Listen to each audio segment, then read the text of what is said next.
Hi everybody, it's Bill with In Situ Ecosystems again. And today I'm going to talk to you about my private collection of frogs and how I treat them.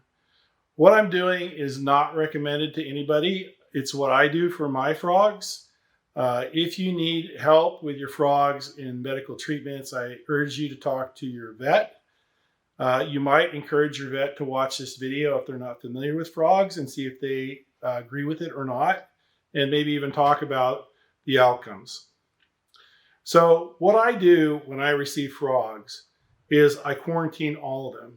What I found out early on in my beginning career of raising poison frogs is that virtually every frog I received from anybody had worms. And it took me a long time to realize that. It took me about a year or two to realize that because I had sick frogs. And then it took me about another year to figure out this system. And so it's a long, painful journey. If you adopt it early on, you might save yourself a little bit of problems, a little bit of heartache, and the lives of some of your favorite pets. So with that, I want to get started and show you what I do to treat my frogs for pinworms and roundworms. First thing you need to do is you need to buy some Panicure. Panicure is available online, or you can get it from your vet, or your vet can get you a prescription, but it's not really prescription medicine. It's over the counter, and so you can buy it yourself. The next thing I do is I take the Panicure, one of the envelopes, and I take a mortar and pestle and I grind it. Now in this container here, I already have ground Panicure. I've already ground this Panicure. So into a white fine powder.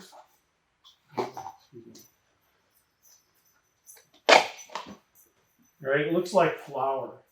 It's ground down to the consistency of flour. When you buy it in the package form, it's not ground that fine. You really want to get it super fine, and that's why you use the mortar and pestle. But once you got it into this container here, the next step is to get ready to treat your frogs and get your frogs set up. Now, what I have here is my little quarantine bin. I use these for Ranitomea and thumbnails and some small Pumilio. And so they're really not intended to treat the animal or to be a wide, beautiful environment. It's really out of necessity to keep the animal contained, to get through this quarantine process, and that's it, right? You're going to do a lot of cleaning and a lot of bleaching as you go, so it's really designed to be disposable and small. The first thing you do, of course, you take some sphagnum. Some people use paper towels that have been soaked, but sphagnum is fine. I take a handful of sphagnum, I soak it, I put it inside my little kit here, and make sure it's super moist, and so there's lots of water for the frog. You don't want them drying out. And this is going to be where they're going to live for a little bit. On day one, this container here, I take the frog, put them inside. You can feed fruit flies through the little foam opening here if you like, but that's day one. So the next step is to treat the fruit flies so that they can carry the Panicure. First of all, we're going to tap out a few fruit flies in the bottom of this container here. This container is dry. You don't want it to be wet. You can see they're kind of jumping around in there just like they would, right? You try and get them evenly spaced out, and you're going to take one spray in your mister, all right? And you're going to knock them around, all right? If you do 2 sprays, you'll probably waterlog them, right? Now I'm going to put them in this tray here. I don't want to use the wet container. I want the wet flies, not the wet container. And then I take the ground up Panicure and I put it in my tray like that. Now I have fruit flies that are coated with Panicure. All right. I take my strainer like this, and I let my Panicure sift out. I use my funnel to make sure everything goes into my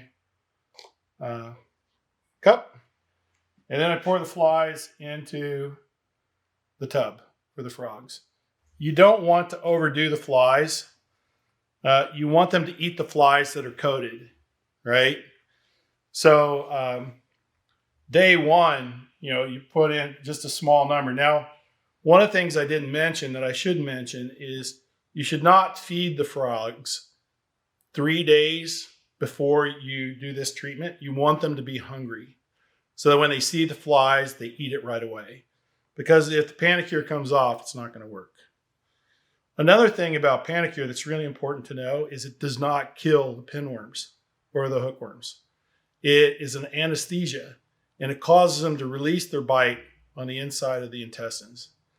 So the next day, and here we are, we're coming up to the next day, they have defecated inside of the kit here, and there are live worms in their poop, right? So the next day, you want a good 24 hours because you want to make sure you get those feces out. If they haven't pooped, look for poop, right? Make sure there's poop in there. If there's no poop, wait another 5 or 6 hours to make sure they've pooped, right?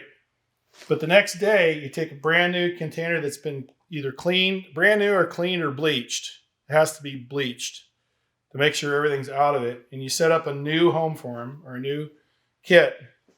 And on day 2, you transfer your frogs from the old kit to the new kit.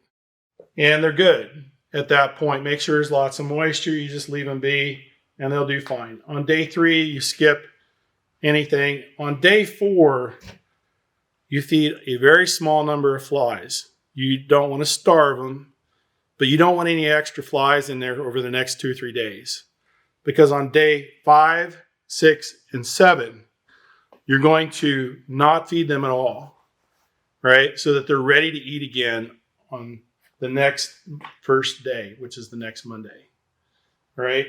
Now what that does is by skipping day 5, 6, and 7, when you feed them and repeat this treatment process all over again, they'll be ready to eat, right?